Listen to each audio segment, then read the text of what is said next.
शांत हो जाइए, बिल्कुल शांत।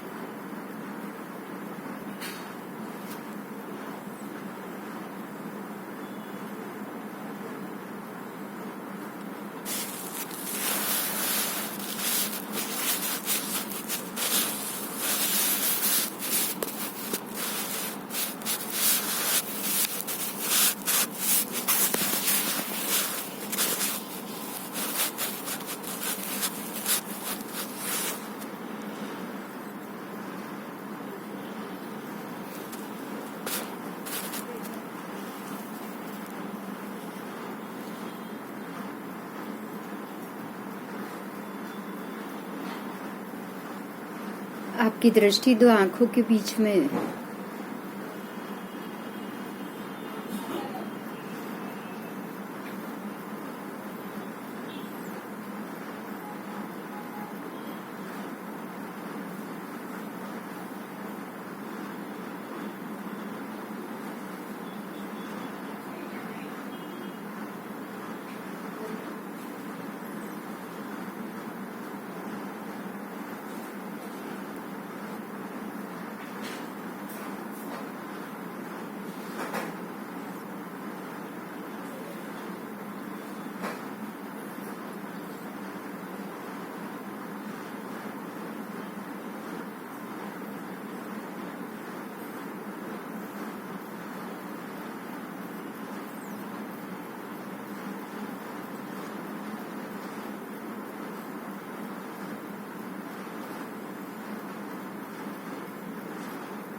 आज आपने ये जाना कि हमारा सबसे बढ़िया शिक्षक हम खुद है, हमारा कॉन्शियस है।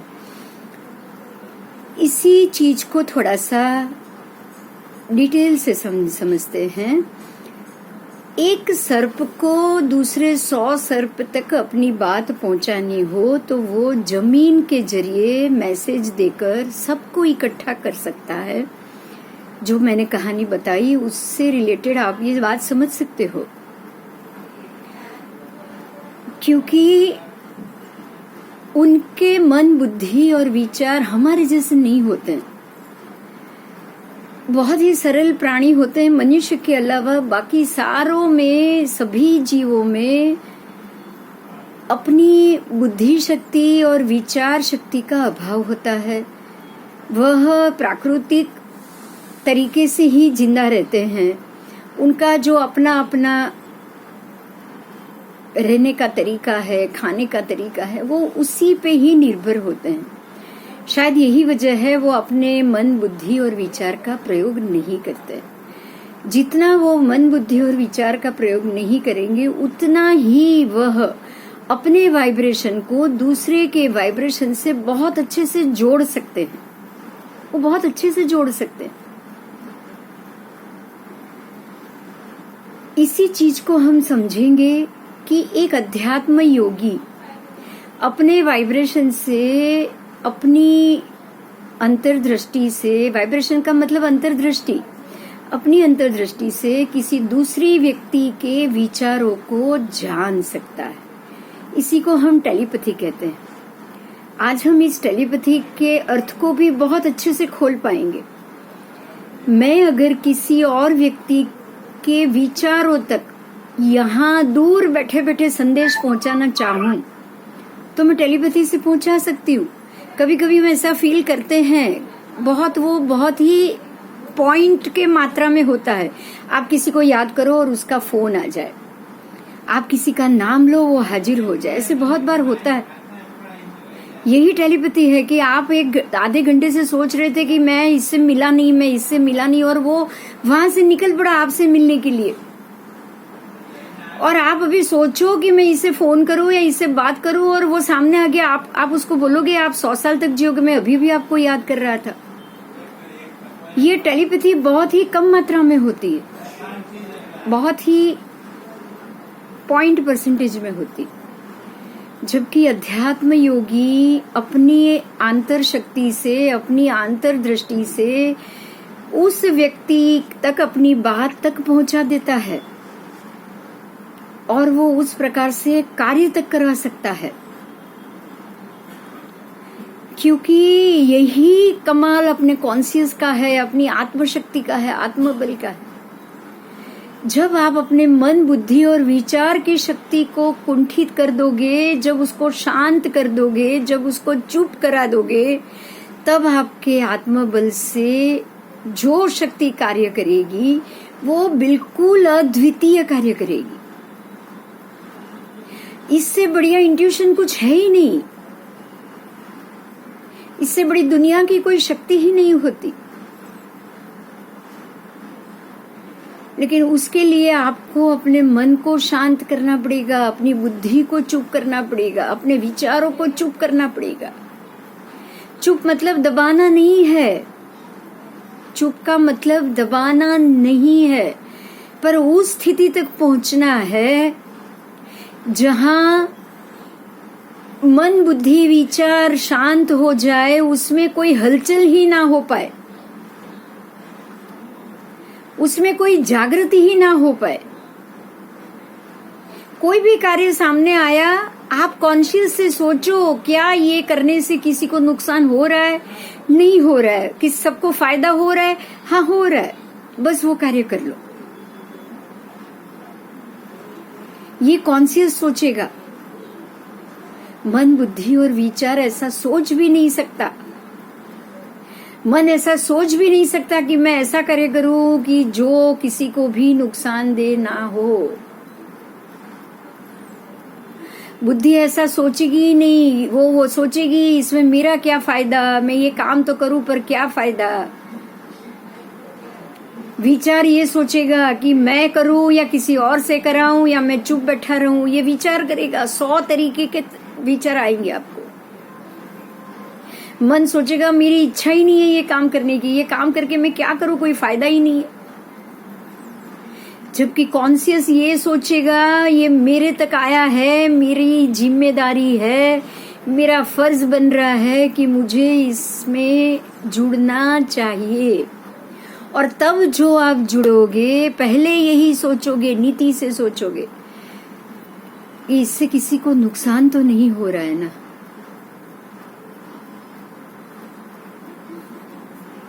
आत्मशक्ति ये सोचेगी ये कार्य मुझे करना ही करना है। नीति ये सोचेगी मुझे ये कार्य किसी को नुकसान देके नहीं करना है। ये है हमारे शिक्षक। ये सब चारों शिक्षक में से सबसे बढ़िया शिक्षक हमारी आत्मशक्ति है। रोज हर एक कार्य में आपको शिक्षा देती है, आप ये नहीं करो, आप ये नहीं करो, ये मत करो। बड़े बुजुर्ग भी ये शिक्षा देते रहते हैं, ऐसा मत करो, ऐसा मत करो, सोचो समझो। बार बार हम बच्चे हैं, बच्चों को हम डांटते हैं। हम जब बच्चे थे हमको बड़े डांटते थे, ये नहीं करो, ये नहीं करना चाहिए। बड़ी लिस्ट होती थी हमसे क्या करना चाहिए और हमें क्या नहीं करना चाहिए। लेकिन इन शिक्षाओं को हमने बहुत इग्नोर किया है, बहुत इग्नोर। बड़ों का तो इतना दिल दुखाया है कि पूछो ही नहीं। सामने उल्टा जवाब तक दिया है। अपनी माँ को तो कितनी बार चुप कराया होगा, क्योंकि माँ से हम बहुत डांट डपट से बात करते हैं। हर कोई बच्चा, क्योंकि वो उसका ही शरीर है, माँ का शरीर उसका शरीर, उसको वो कैसे भी चाहे कुचल सकता है। जो मैं खुद हूं ना, उससे मैं कैसे भी बिहेव कर सकती हूँ, मैं ऐसा सोचती हूँ। इसीलिए कोई भी बच्चा माँ को तकलीफ देता ही देता है। हमारी बड़ी दूसरी शिक्षक ही माँ है और कोई नहीं है, माँ ही है। माँ हमें हर गतिविधि पे रोकती है, टोकती है, मत कर, ये मत कर, ये मत कर। और हम अपनी बुद्धि से सोच के उसको डांट देता करते हैं, डपटते हैं, डांटते हैं, सब कुछ करते हैं, रुलाते हैं, सब करते हैं।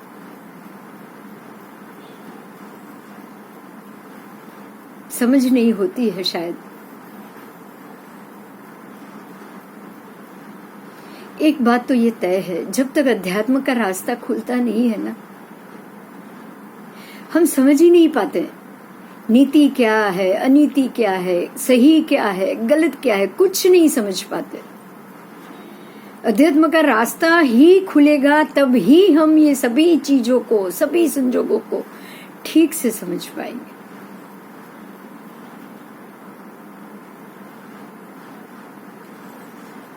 आज से हमें अपने इस शिक्षक को भरपूर उपयोग करना है, उसका ही उपयोग करना है, उसका ही प्रयोग करना है। और सबकी बारी बंद कर दो, सबके दरवाजे बंद कर दो। बाकी सब बुद्धि को शांत कर दो, मन को शांत कर दो, अक्ल को शांत कर दो, विचारों को, बस सबको शांत कर दो। जो भी कार्य आए सिर्फ ये सोचो, काफी उम्र हो चुकी है, अब तो मैच्योरिटी आ चुकी है, सिर्फ इतना सोचना है कि ये कार्य करना ही करना है। पहले बात तो ये है कि कोई भी कार्य से अब मैं भाग नहीं सकती। जो कार्य मुझ तक अपने आप आया है वो मेरी जिम्मेदारी है, ये मेरा कर्म है, उसे मुझे करना ही पड़ेगा। सबसे पहले मुझे ये सोचना कि मैं अब मेरी जिम्मेदारी से, मेरे कर्म से मैं नहीं भाग सकती। और दूसरा ये सोचना है, ये कार्य करते वक्त जितना हो सके उतना, जितना मुझसे बन पड़े, मैं नीति से ही चलूं, सच्चाई से ही चलूं, आत्मशक्ति का ही मानूं, उसका ही प्रयोग करूं।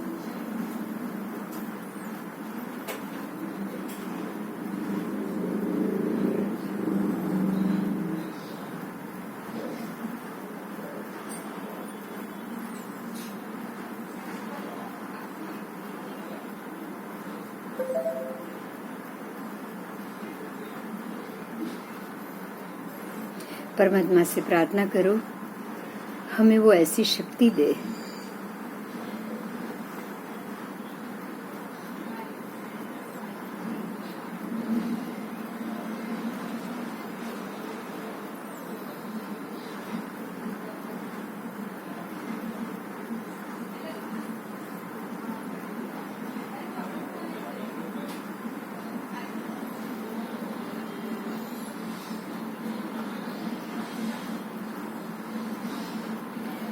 अब हम भ्रामरी प्राणायाम करेंगे। आंखें बंद, कान बंद, सांस भर के नाक बंद करो, फिर मुंह से सांस को ओम बोलते हुए बाहर निकालना है।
थोड़ा अनुलोम विलोम करेंगे। यहाँ से सांस भरो,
शांत हो जाइए।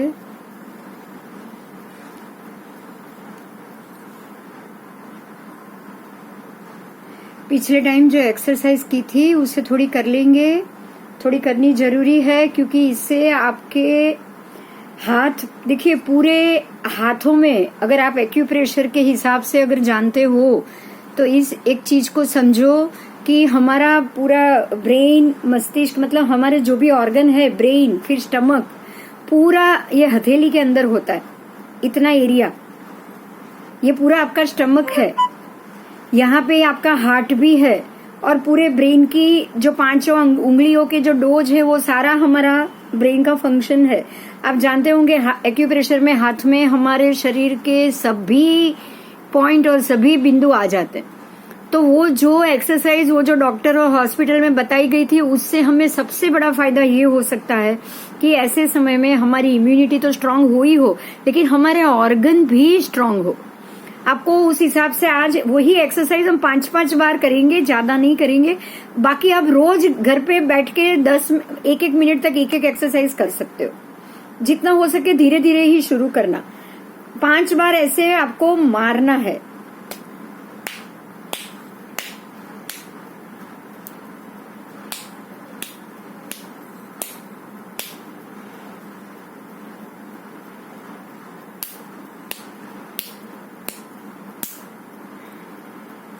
इससे आपकी सारी वेन, सारी ब्रेन में फंक्शनिंग सब बढ़िया और मजबूत हो जाएगा।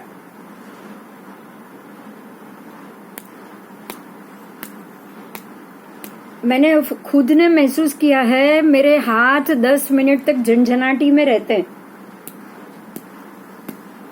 सिर्फ मैं 5-5 बार करती हूँ ना, तब भी अगर पता नहीं है 1-1 मिनट तक करूँ तो क्या हाल हो। हाथ में पेन होता है तो ये एक्यूप्रेशर होना बहुत जरूरी। अब हाथ घिसोगे आंखों के ऊपर,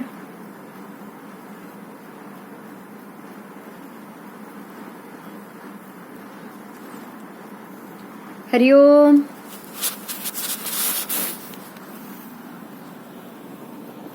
हरिओम। आज थोड़ा सा डिस्टर्ब हुआ है, पता नहीं क्यों, नेट बंद हो गया था, मालूम नहीं, कनेक्शन ही नहीं हो रहा था। परसों भी, एक दिन पहले गुरुवार के क्लास में भी ऐसा ही हुआ था। शायद नेटवर्क में कोई प्रॉब्लम है या नेट बहुत स्लो जा रहा है, कुछ समझ में नहीं आ रहा है, रीजन तो वही लग रहा है।